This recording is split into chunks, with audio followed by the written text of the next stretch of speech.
The plans of Nusantara are ambitious. They are investing billions to make this vision a reality. As-salamu Alaykum everyone, welcome back to my channel. I am Desi, a revert Muslima from Lithuania. In today's video, we are diving into one of the most fascinating infrastructure projects happening right now. Indonesia is building a brand new capital city, which also happens to be the largest Muslim majority nation in the world. I am actually planning a trip to Indonesia soon, and I figured this would be a great way to learn more about this massive project and the country itself. Before we get started, I want to quickly talk about today's sponsor. Before we continue, let me introduce you to the International Drivers Association, your go-to for the international driving permit. If you are like me and love to travel, having an ADP can make things so much easier, especially when renting a car or a motorbike abroad. What exactly is an ADP? Well, it's a document that translates your driver's license into the 12 most commonly spoken languages, which can be really helpful when you are traveling to a non-English speaking countries. It's accepted in 165 countries, making it a must-have for any international trip. For example, if you are planning to rent a car or pass through checkpoints, having an ADP ensures that local authorities can easily understand your license details. You can apply for both digital and printed version, which makes it super convenient if you need it in short notice. I personally love the digital version because you do not have to worry about losing it. But the printed version is also great to have on hand when traveling. You also get a free ID card with your information on it. Getting one is super easy. Just head to the International Drivers Association website. The application takes less than 1 minute and you will be ready to go. We did that for our upcoming trip. We received our digital ADP per PDF, which looks like this. It has all the different translations and the personal ADP information at the bottom this. The physical ID is delivered to you quite fast. Let's take a look together at the package and what is included. It comes like this. It's in several languages. The ID card, a small booklet with general information, some stickers, and a travel bag for your documents. It has plenty of space for all your different documents, such as passports, visas, insurance, and so on, and looks and feels of a good quality. If you're traveling abroad anytime soon, make sure to check them out. Using the code on the screen, you get a discount. Now let's get back to our video.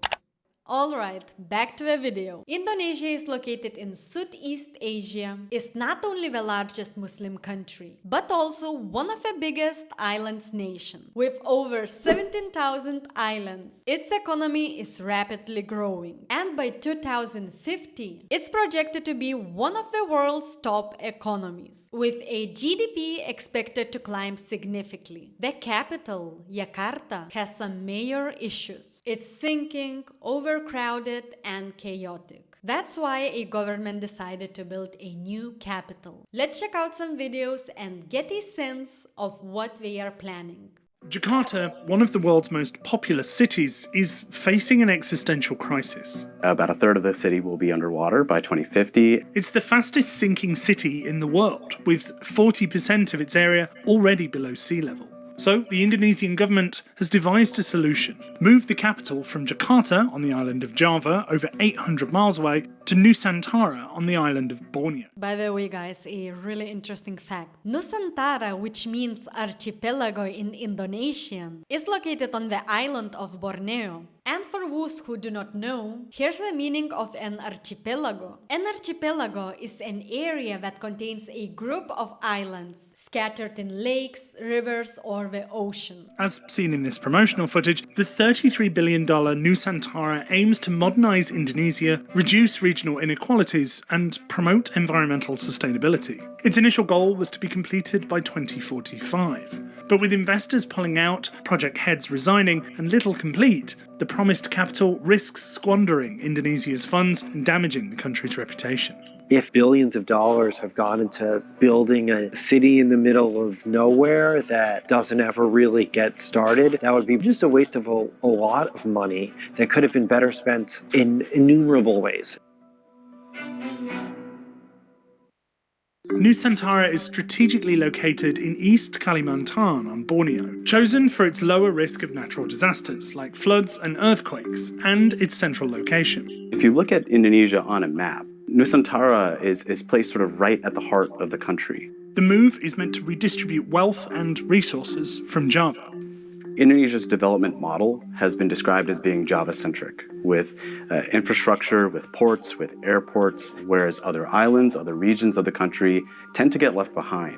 Java currently accounts for around 60% of the national economy, and Jakarta has been the country's capital since Dutch colonial times in the 1600s. The Indonesian government still intends for the economic and business hub of the country to be Jakarta, but at the same time, the relocation of the capital city to Nusantara does provide some opportunities. Promoted as a high-tech city powered entirely by renewable energy, Nusantara plans also include housing for some 2 million people, or 1/5 of Jakarta's population. The city is essentially intended to be a smart city as well. That's sort of the central guiding ethos. Its central location is also key to another opportunity: shipping.